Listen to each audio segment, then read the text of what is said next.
लेटे मार्गो वो बाहर से आए हुए हैं, आप लोग सब यहीं के हैं। माइलॉर्ड 2004 में हमारी शादी हुई। आपका कौन सा केस है? 125 का है। 125। हाँ जी। ये 142। यस।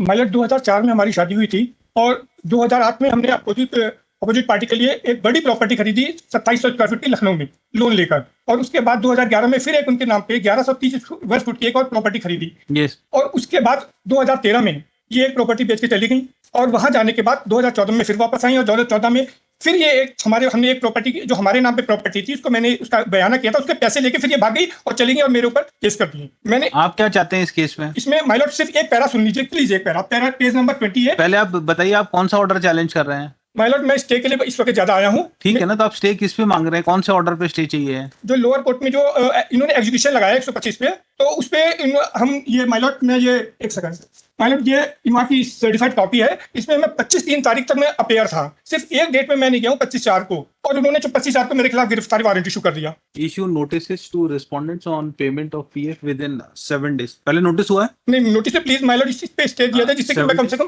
Full stop. कहाँ है आपका? आइए मैंने लगाया था माइलॉर्ड, और 30 लाख माइलॉर्ड जो प्रॉपर्टी मैंने इनके नाम खरीदी थी बैंक में। आपका वारंट कब हुआ है? ये 25/4 को हुआ है, क्योंकि मैं वहां पर भी इन पर्सन पे हूँ, इसलिए मैं ऑर्डर शीट की कॉपी नहीं निकलवा पा रहा हूँ वहां से। Where is order 25/4? अच्छा, आपके पास नहीं है? मेरे पास नहीं, 25/3 तक तो मैं अपेयर था। Petitioner appearing in person submitted that only on one date he did not appear before the trial court and arrest warrants has been issued. It is further submitted that some amount is due for payment to respondent by on account of or maintenance. Full stop. It is submitted that due to arrest warrant applicant is unable to appear in courts as he may be arrested. Full stop. It is submitted that he had already paid. आपने उनको पहले भी पैसा दिया है क्या? Lower court में देते आए थे और अभी इसमें जितना पैसा दिया वो दिया है। It is submitted that applicant is paying some amount of money to his wife for her maintenance. Full stop. It is submitted. कितना बकाया है आपके ऊपर? बकाया करीब 2 लाख रुपए है। तो आप कितना जमा कराएंगे? माइलॉर्ड मेरे पास इस वक्त कोई पैसा नहीं है, 30 लाख रुपए बैंक में पड़ा हुआ है, जो मैंने उनके नाम प्रॉपर्टी खरीदी उसको बैंक ने नीलाम कर दिया है। 30 लाख रुपए बैंक में पड़ा हुआ है जो मेरा ही कमाया हुआ है, जो पेपर इसमें लगे माइलॉर्ड सबसे आखिरी में लगे हैं। तो कुछ तो आपको जमा करना पड़ेगा। माइलॉर्ड मेरे पास इस वक्त बिल्कुल पैसा नहीं है, और मैं LLB की पढ़ाई कर रहा हूँ। कल मेरा पेपर है, कल भी मैं 3 तारीख को भी पेपर दे के आऊँ, कल फिर मेरा 5 को फिर मेरा पेपर है, और मैंने जो किस्त है ये मैंने गुरुद्वारे से लोन लेके मैंने किस्त जमा करी है, फीस जमा करी माइलॉर्ड। मैं इस वक्त मैं बहुत परेशान हूँ माइलॉर्ड, मेरा सारा कारोबार बंद हो चुका है, मशीनें नीलाम हो चुकी हैं। ये आपकी वाइफ क्या करती हैं? ये मेरा पैसा बहुत सारा लूट के लेके आ गई वहां से, और पैसे वो उसी पैसे पे रह जो उनके फादर यहाँ पे रह रहे हैं, उनको पेंशन मिलती है। ये बैंक में माइलॉर्ड इसमें लगा हुआ 30 लाख रुपए मेरा पड़ा हुआ है हमारा, वो जो बैंक ने। तो अभी आपकी बात कैसे मानेंगे? क्या चीज? इसमें पेपर लगे माइलॉर्ड बैंक। बताइए कौन से बैंक पेपर? हाँ जी, कौन से पेपर लगे? पेज नंबर है 308 to 309 3010 तक। 3010 में सॉरी ये 309 में देख लीजिए, इसमें लिखा हुआ है नीचे। ये 30 लाख रुपए ये लोन उनके नाम की प्रॉपर्टी थी, मैंने 2011 से लेकर 2019 तक। ये तो आपके लिखित तर्क हैं। कौन सा पेज पे आप बता रहे हैं? 308 से 309 310 308। हाँ जी 308। ये बैंक के पेपर है जो मैंने बैंक में। अनेक्सर बताइए। अनेक्सर है A54 309 में नीचे लिखा हुआ है। क्या लिखा नीचे? लिखा कि संदर्भित पत्र आपके पत्र के प्रश्न संख्या 3 और 4 के उत्तर में कृपया ध्यान दें कि 40,80,000 रुपए की कुल बिक्री विचार राशि को 10,80,837 रुपए की कुल ये तो आपने ही लोन लिया है ना? हाँ जी, आपने ही लोन लिया है ना? माय लॉर्ड ये मैंने वाइफ के नाम प्रॉपर्टी खरीदी थी, भले खरीदी लोन था, उस पे लोन था। आपने ही तो लोन लिया है ना? लोन दोनों के नाम पे था। उनके अरे आपने ही लोन लिया है, तो आपकी वाइफ की प्रॉपर्टी पे आपने ही लोन लिया है, तो वो तो भरना तो पड़ेगा ही आपको बैंक को। हमने भरा है हमारे ऊपर 2014 में एक मिनट माय लॉर्ड, आप कह रहे हैं कि आपकी वाइफ जो है आपकी प्रॉपर्टी बेच के चली गई है, उससे उसको पैसा मिला है। कहाँ है उसका डॉक्यूमेंट? लगे हुए माय लॉर्ड, तो बताइए ना कहाँ है। एक सेकंड। और कोर्ट में क्रॉस में उन्होंने कहा, वकील लगा लीजिए माय लॉर्ड प्लीज। कोर्ट में उन्होंने क्रॉस में कहा कि उनकी प्रॉपर्टी को मैंने बेचा। आप डॉक्यूमेंट बताइए ना, कहाँ है आपकी वाइफ ने आपकी प्रॉपर्टी बेची है? नहीं, उन्होंने खुद अपनी प्रॉपर्टी को बेच के गई हैं वो। हाँ, तो अपनी प्रॉपर्टी तो बेच ही सकती है वो अपनी। हाँ, और कोर्ट में कहा कि उनकी प्रॉपर्टी को मैंने बेचा है, ये क्रॉस में कहा उन्होंने, इसमें लगे डॉक्यूमेंट। तो उससे उनका राइट थोड़ी ना खत्म हो जाएगा मेंटेनेंस का।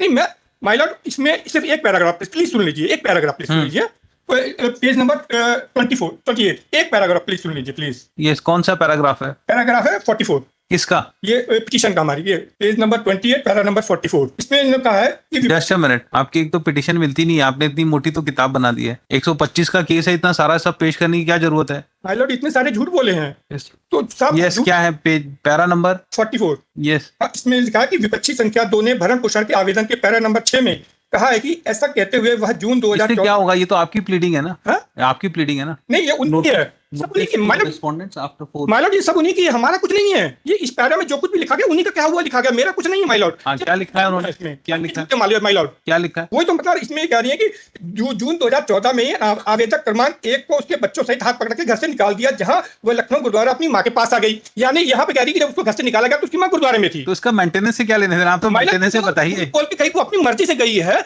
और मेरे जो अपनी मर्जी ये सब ट्रायल में देखा जाएगा। ट्रायल हो चुका है माय लॉर्ड, तभी तो हम आए आपके पास। ट्रायल कहाँ हुआ? अभी तो आपको हो गया है। अभी तो वारंट हुआ है ना आपको। नहीं ट्रायल तो आप उसमें चैलेंज करिए, ट्रायल में, इसमें नहीं देखेंगे। एग्जीक्यूशन है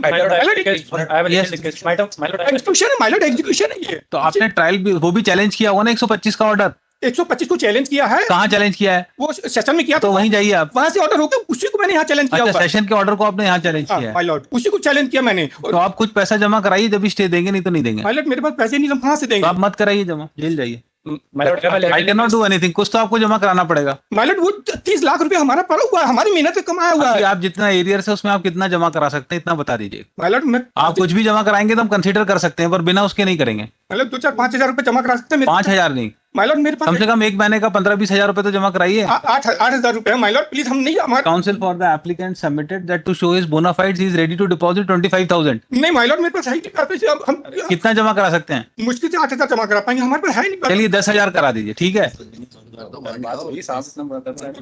he is ready to deposit ₹10,000 to show his bonafides. 1 month कर दीजिए प्लीज, समय दे दीजिए हमें। 1 मंथ ये आपका 1 लाख का तो है, उसमें भी हम इतना कम बोल रहे हैं जमा कराने को। मेरे पास पैसे भी तो होने चाहिए। Within period of 15 days.